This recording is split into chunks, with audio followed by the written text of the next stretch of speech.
Менин апам, менин атам мен 8 айымда эле ажырашып кетишкен. Ата энем 8 айымда эле ажырашып кеткен деп атат да. Апам жини келип мени өз фамилиясына өткөрүп алган. Кийин апам башка турмушка чыгып, мен 16-га чыкканда өгөй атамдын атына которгон.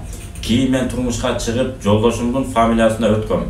Эми мен андай болбоорун уктум. Бул күнөө дейт. Өз атасынын атына катталыш керек экен.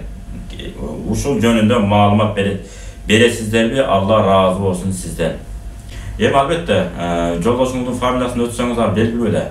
Бирок Овна деген жер бар го, кимдин кызы деген.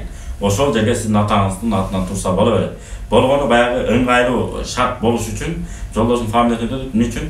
Жана иш кагаздар, документтер жана башкалар ыңгайлуу болуш үчүн өтүп койсоңуз ал боло берет.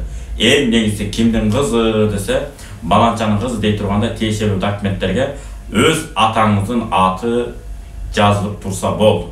Ошол жарай берет. Кимдин кызы десе, баланчанын кызы дейсиз да. Кайнатаңызды эмне дейсиз? Баланчанын келинимин деп айтасыз. Бүттү, ошо менен шарият маселеси чечилет. Ал өз атаңыздын аты туруп, таптакыр жок кылып турган башка эле бир кайнатаңыздын кызы деп катталып албайсыз эч качан. Катталып алсаңыз анда туура эмес болот. Мен ушунун кызымын деп антип катталыш да мүмкүн дагы эмес. Ошондуктан эң негизгиси өзүңүздүн атаңыздын аты билинип турса, башка тиешелүү иш кагаздарга баланчанын кызы деп атаңыздын аты жазылып турса болду, маселе жок.